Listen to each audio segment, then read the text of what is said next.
Good afternoon. Thanks for joining us. Today we have a presentation with Magna Terra Minerals. CEO Lew Lawrick here to talk to us about the recent drill results, which were really exciting, and explaining to us what those mean. Before we get started, as always, this presentation will contain forward-looking statements. You can find more about those on the company's presentation on their website. And there will be a Q&A section at the end, so feel free to input your questions in the Q&A box at the bottom. And with that out of the way, I'd like to introduce Lew Lawrick, CEO of Magna Terra. Hi, Lew. Hi, Deb. Thank you. Thanks for the opportunity to share what I think are some pretty exciting drill results and an update program that we did late in 2021 and press released a couple of weeks back. So thanks again.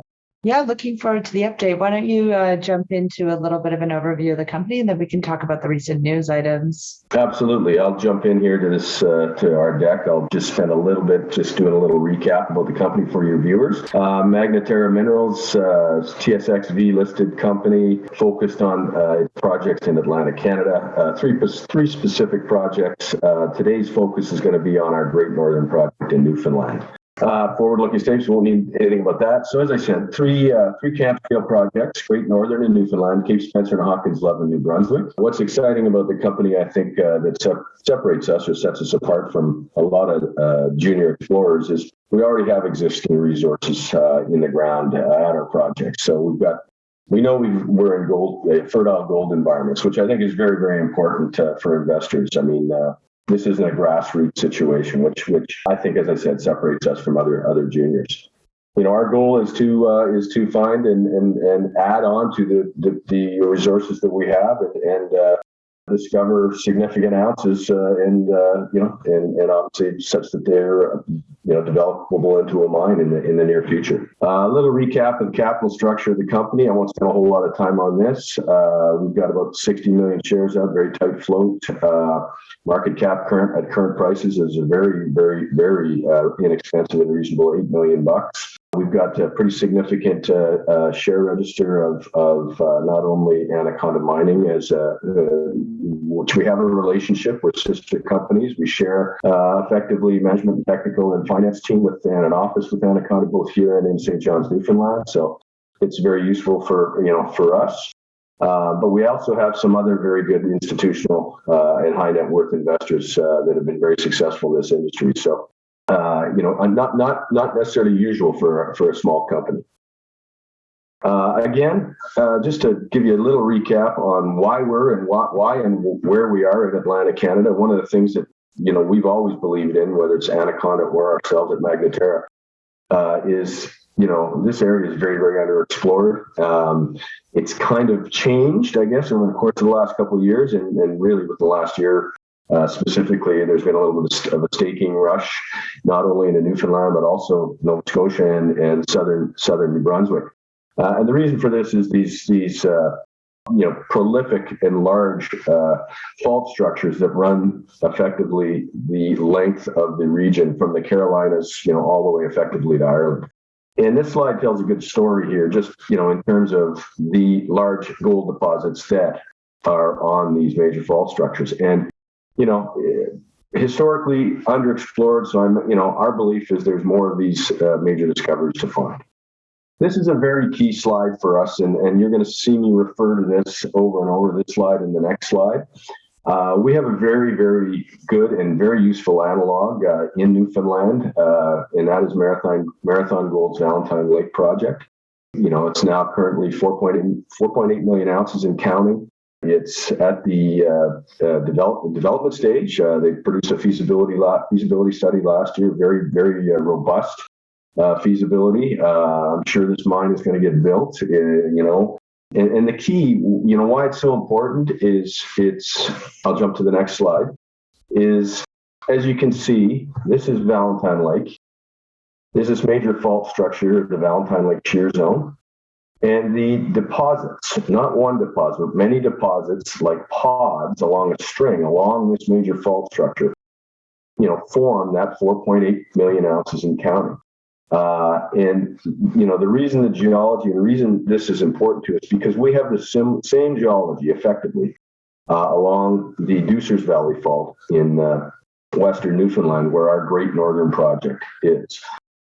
Again, the key here is you've got the older granitic rocks at the contact of the fault with the younger sedimentary horizon.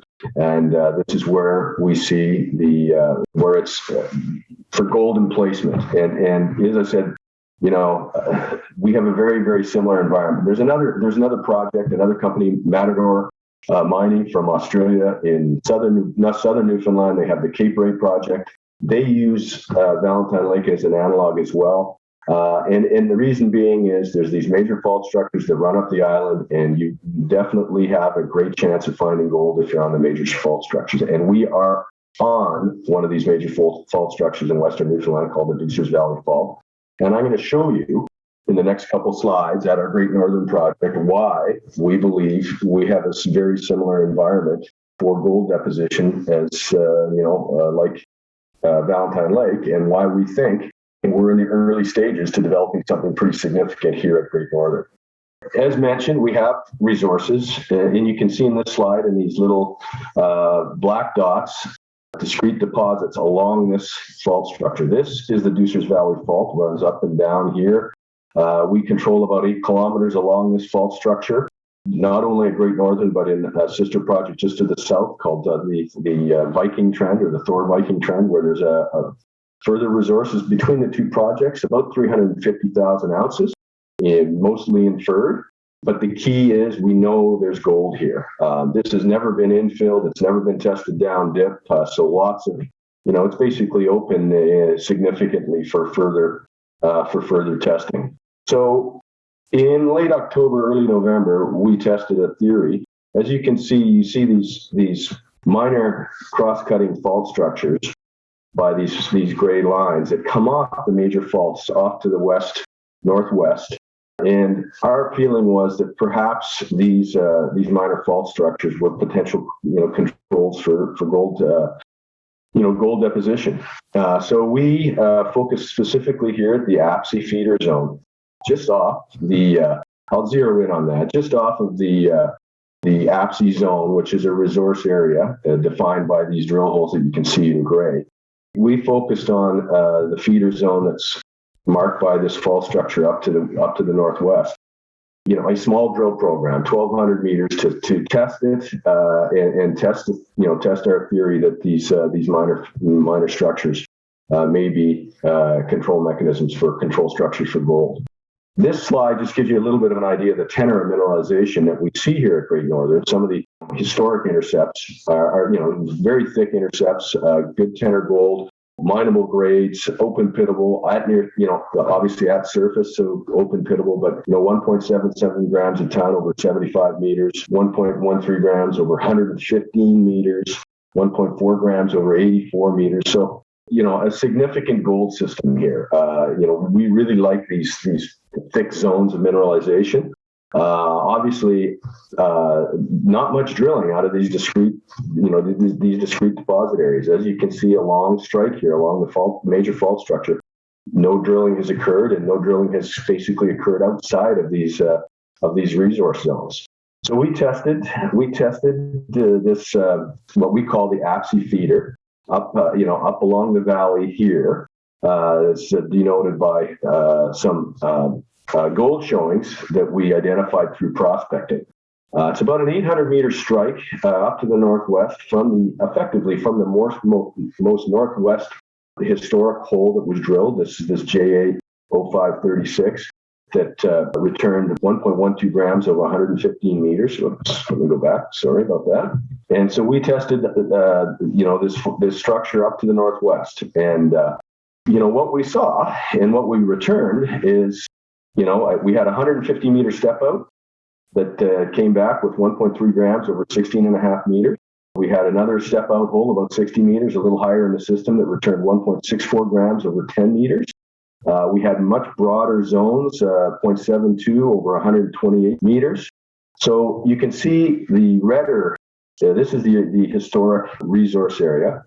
So this is our step out, our 150-meter step out. Again, a broad or thick zone of alteration and mineralization is defined by these holes. We've almost effectively, it needs to be infilled, but we've almost doubled the potential size of this resource zone. What we're seeing due to our prospecting, as we prospected up the valley here, another 600, 650 meters, and basically due to weather, that's as far as we could get in terms of topography. There's no reason that not to think that it doesn't extend further.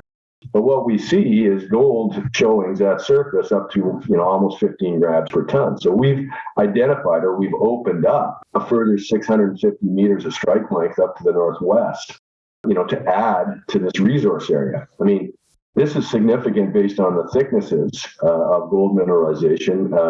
Now, albeit, it's not high grade, but we do see some high grade intercepts, within the system. But this is the kind of zone, that we can add tonnage and ounces, very, very quickly, with follow-up drilling, which is what we're planning to do here in early 2022. Is we're going to follow up and drill off this additional strike length up, effectively up the valley here to another 650 meters. So we're very excited, first of all, about the opportunity to extend the gold zone significantly up to the northwest. Keeping this in mind, we have a number of these what I would call minor control feeder structures that dip off, that extend off to the northwest, all along the strike length of the major fault that we control. I really like this slide. This is a long section that gives you an idea of how much of that APSI zone is open. And if you extend this out in terms of the consistency and thicknesses that we're seeing in the mineralized zone, up the ridge for 600 650 meters, and as I said, it may extend further than that. We just haven't prospected any further than that. But you can see that there's the opportunity to add significantly to the known resource area. I mean, this in itself, presents an opportunity for significant expansion of this singular deposit area. And we have multiple opportunities to do the same thing along this major fault structure. So that is this APSI zone. The APSI zone to the north of this. We also have the road zone, and into the south of this, the Beaver Dam zone. Again, discrete pods of mineralization that have never been infilled along strike, never been drill tested, between these deposits, and no step-out holes to test any of these other minor fault structures. We're seeing a very interesting similar fault structure here at Incinerator Trail that's coincident to the Beaver Dam zone. This is, almost 1.5 kilometers right along this minor fault structure that you can see here. It's got coincident geochemical anomaly. It was drilled historically by BP in the 80s, and these were the assays, very short holes, drilled over significant step outs. Each hole came back mineralized. So we believe this is a priority one target. After we drill APSI, we'll bring the drill down and we'll test this significant structure. Again, this has the ability to fully expand the zone of mineralization down here at Beaver Dam. Below it is another target called Furnace. We don't have any geophysics or we don't have the soils back from the prospecting, but it's a 1.8 kilometer. Again, minor fault structure off of the main fault zone that, again, it looks very anomalous for gold. And there's multiple other minor fault structures all along this Deucers Valley fault area that we control. So lots of opportunity to add significantly to the resource ounces here. This is just a view of the geophysical target here, the IP target at Incinerator. Booming target, as you can see, it lights up here. So we're very excited about this. I mean, coincident geophysical, geochemical, and right along the fault zone. So, I mean, if this isn't a high priority target for us, I don't know what is. And as I said, the furnace trend is similar. We just don't have geophysics over it. We will be doing geophysics over that furnace trend this year. But we're immediately going to be jumping into a drill program here before the winter season is over to not only test the strike length up at the APSI zone, but to also test Incinerator trend here. So what's exciting about this is we have the opportunity very quickly, with not a whole lot of dollars and not a whole lot of drill holes, to add significantly, make additional discoveries and add significantly to the resources that we already have at this project. For a small amount of money that we spent in November, we opened up this area significantly. So obviously we're very excited about it. I'll speak a little bit about Jackson's Arm, which is also part of Great Northern. It's off to the northwest. That we worked on this in 2021. 2.5 kilometers of alteration with lots of gold showings. This is off to the northeast rather. I think I said northwest. This is off to the northeast. Lots of targets here for discovery. Definitely a gold system here. We just have not yet vectored into the juicy spots, but so lots of opportunities here at Great Northern to not only add to the existing resources significantly, but also make new discoveries. I think this is one of the most exciting.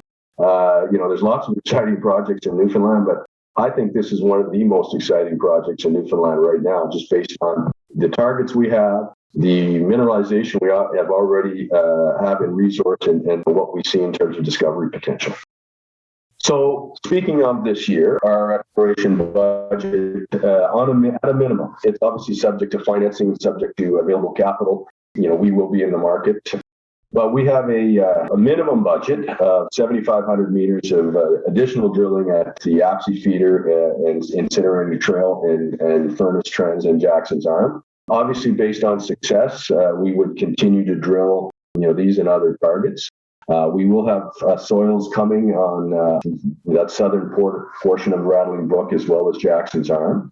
So the greatest portion of our budget for 2022 is going to be focused here in Newfoundland. As mentioned, we do have projects in New Brunswick that are both very, very good. We had an excellent press release last week on the soil program that we did in the summer of 2021 at Hawkins Love, and we've identified 5 very good targets based on some very, very nice golden soils and rock samples that we generated there. So we'll be back in New Brunswick doing follow-up mapping, prospecting, geophysics in the form of IP to further identify targets for drilling, possibly in late 2022, but more likely in 2023.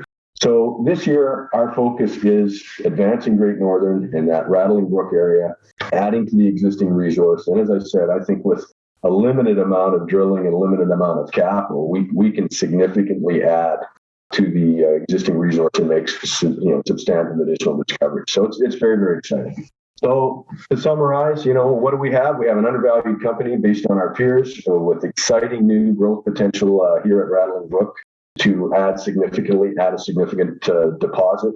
We've got a track record of doing this. We've been in Newfoundland since 2007, so we know the terrain. As a group, we've had a history of successful M&A exits, and we can raise capital in the capital market. So all in all, I think jurisdictionally, the project, the management team, the technical team, I think we're well positioned to have value here in the very near term. That's the update, Deb, and I'm happy to answer questions. As you can tell, I'm pretty excited about this project, and as are the guys, our technical group, pretty excited to get back in with the drill. Thanks for the update. Sounds like you've had a pretty successful program this year. Talking about the 2022 program, you're drilling quite a bit more than I believe you did in 2021. Is this the most extensive program you've had yet? Absolutely. I mean, initially we had what I would call sort of phase 1 exploration drill programs, just to test certain ideas. But now that we're into something, and we know we've got what we would call high priority targets that will generally, we feel will deliver success. We're going to go at it pretty hard. Again, it's subject to capital availability and what have you, but as I said, we've got a minimum plan of 7,500 meters here at Rattling Brook, and based on success, we'll stretch that further for sure. And how many holes would that be? Like 60, 55, 60? Well, 7,500 meters, obviously with what's going on in the world, not only supply chain inflation and as we've seen today, unfortunately, geopolitical tensions making things crazy. Costs have gone up everywhere, including drilling, and everything around that. That would be roughly, I would say probably a minimum of 50 holes. A minimum of 50 holes, yeah. And then talking about the drilling that you're going to do at Rattling Brook and Jackson Arm, I just want to understand how much of it is step out versus are you going to be doing any delineation, any infill? No, our focus is about stepping out and and adding to those zones. Like, so here at APSI, we're gonna stretch out and step out of this, and test this full 800 meters, and possibly, as I said, it could extend further than that. We just haven't prospected further up the valley.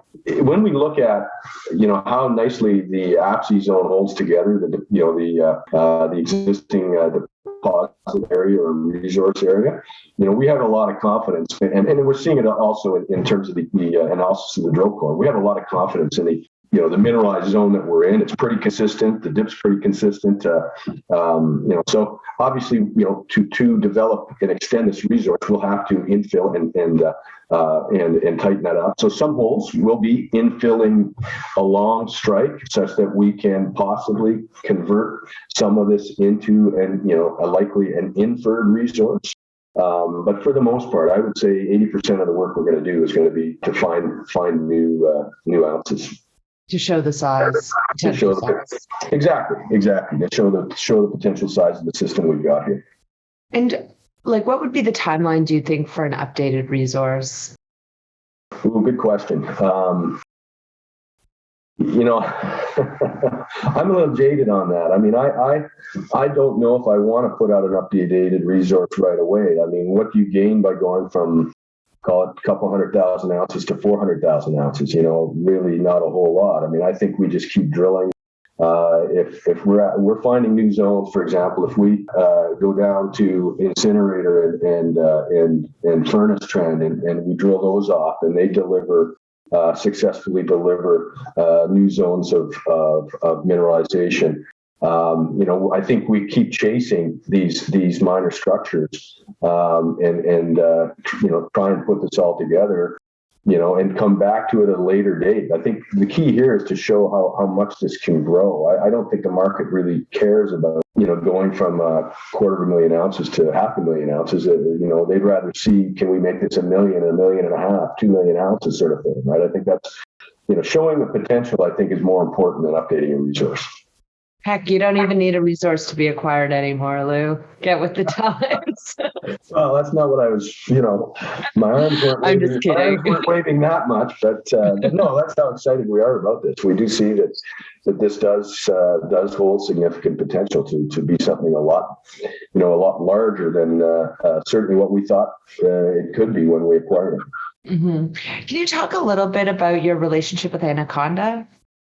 Certainly. So obviously, I'm the founder of Anaconda back in 2007, and I've been everything from the president, CEO, chairman, and a director. I'm still a large shareholder, still on the board. Kevin Bullock is a good friend of mine, the president, CEO. We brought Kevin in to run Anaconda a couple of years back, and he and Rob Dufour and the rest of the team have done a hell of a job. Certainly with the Goldboro project in Nova Scotia. And that, as a result of Goldboro, we built a pretty extensive exploration team. Paul McNeil, Dave Copeland, who is our senior GEO. So we have a talent to leverage, I guess you'd say. And the idea when we did this deal with Anaconda to acquire some of these projects, it was because their focus was on Goldboro and advancing that project, and that's where the resources were going. And these projects that we have here needed to get moved forward. It needed resources, and we had, we just felt it was the right thing to do, and we have excellent team of technical people to do so. It's basically a cost advantage we share costs with them, so it's advantageous financially for both companies.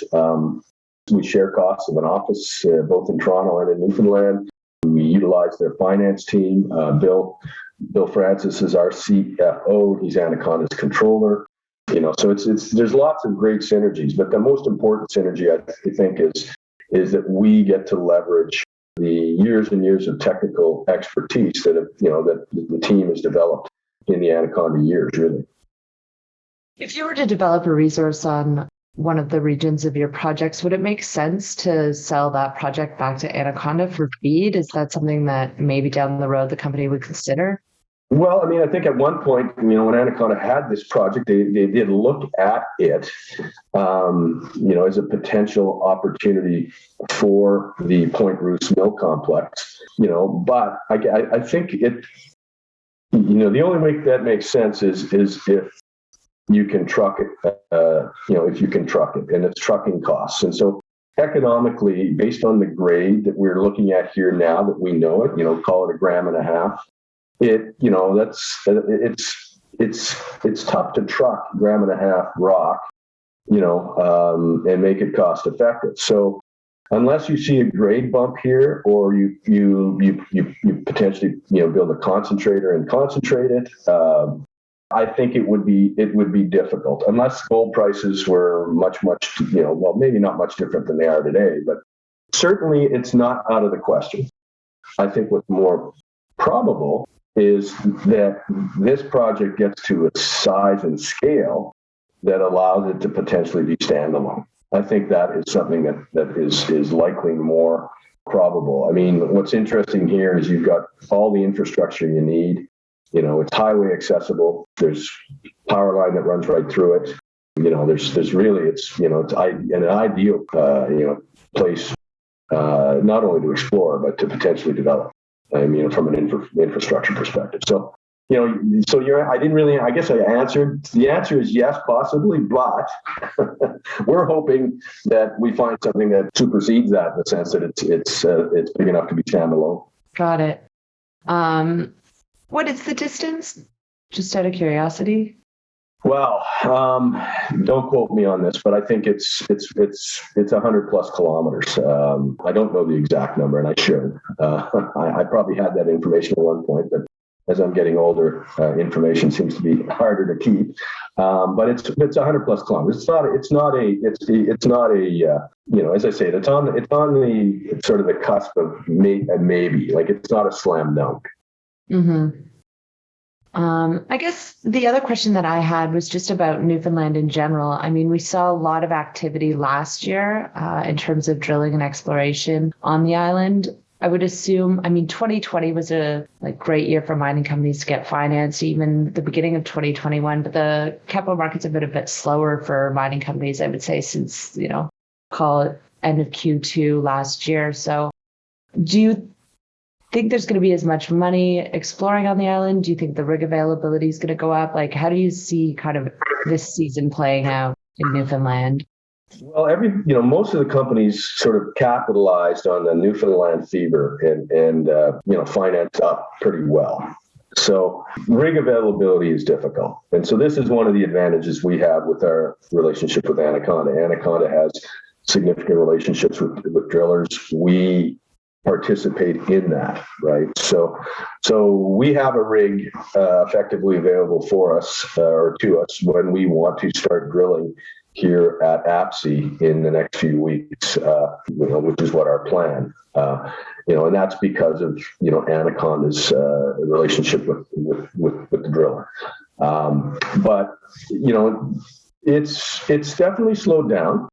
Stock prices are much lower than they were during that, call it that mini sort of 8-month boom we had. So I think capital is certainly more selective.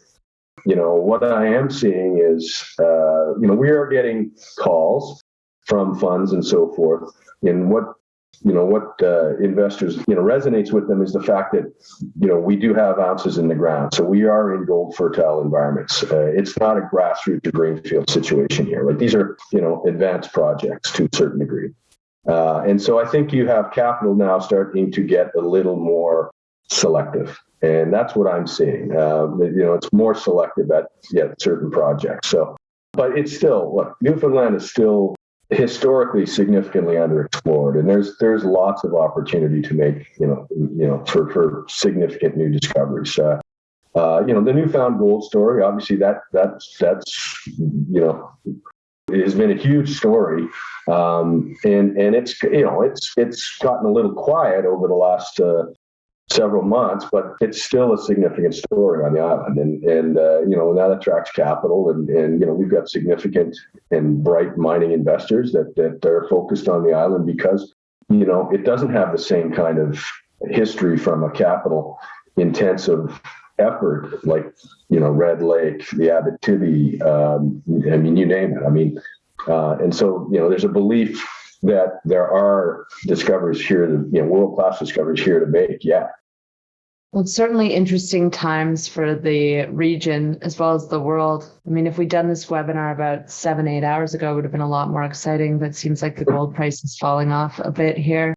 I guess the one thing that I always am confused about with the story is, so you've got a starter resource. You've been in the region for a lot longer than a lot of the other players. You do have a more advanced exploration program than a lot of the juniors that I see listed.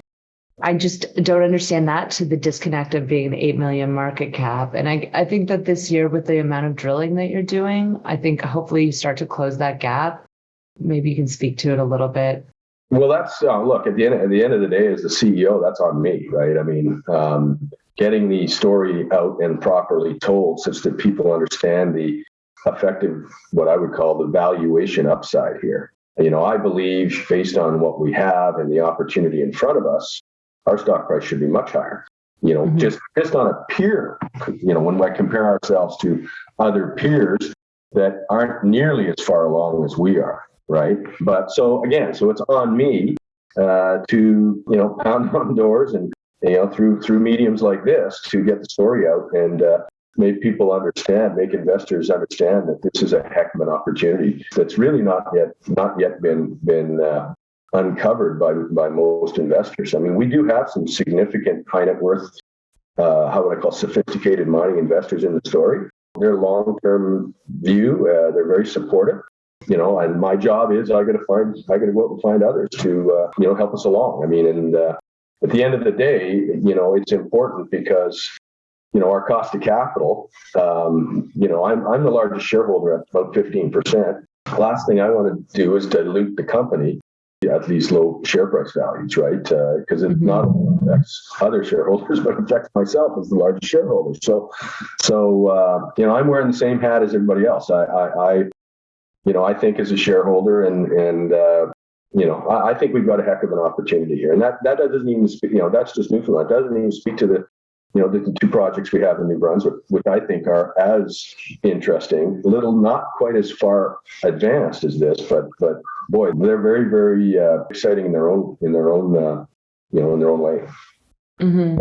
I know you intend to get out a lot more this year telling the story. And I think that last round of drill results that you put out, for me, that was really clarifying on what you have and what the potential is. So I think maybe, talking a little bit more about those results in a few different forums, hopefully we can start to get some increased attention to what you've already done and what the true potential is.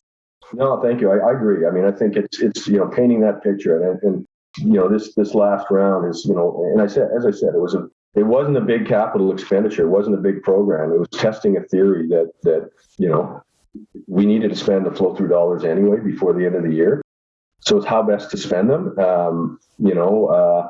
And we wanted to test this concept that traditionally, or how would I say, not traditionally, but historically, it was a belief that you had to be, call it, east of the fault in the younger sedimentary horizon, to see gold, the further gold deposition. Well, we're in the older granitic environment through these minor fault systems, and they're definitely control features to gold deposition. So we tested a theory, and it's come back to us with some what I would call some very good results, and confirming a theory that our guys wanted to put to test. And so what it does is it opens up all of these minor fault zones along this major fault structure to potential testing. And we will do geophysics, we will do further prospecting in soils to further add targets along a number of these that don't have yet targets. But if they all potentially carry, if they're all controlling structures to gold, you've got a huge system here. That's the thing. That's the end of the story. It's very, very interesting, and that's why I go back to Valentine Lake, because that's Valentine Lake is it's almost 13 kilometers along that major structure, and it's like pearls on a string. And they're still upside at depth, further along strike. The story at Valentine Lake is not over. There's more they'll expand that. It'll be more than 4.8 million ounces, but they don't need it more than 4.8 million ounces to build them on. Right? Well, certainly very exciting. Congrats on the recent results. Looking forward to seeing the 2022 program unfold. I don't think I have any more audience questions, and I've run out of anything intelligent to say myself, Lew, so you're off the hook. Anything that we didn't touch on today that you wanted to discuss? Anything I've missed? No, I think that was, I really appreciate the opportunity. As I said, I'm sorry that it's on a day that we're having call it a significant geopolitical event. It's gold price is up, but it's a careful what you wish for situation. My heart goes out to those people in the Ukraine currently today. And, what more to say? I mean, hopefully better days ahead. Yeah, it's terrible. We've used an outsourced graphic designer on and off for the last 5 years who lives in Kiev. And she sent me a message last night that they were fleeing, which is just heartbreaking, really. Very heartbreaking. Yeah. So anyway, thanks everyone for taking the time to hear about Magna Terra. If anyone has any questions or would like a meeting or anything like that, please feel free to reach out. And Lew, thanks as always for your time. Thank you very much, Deb. Really appreciate it. See ya.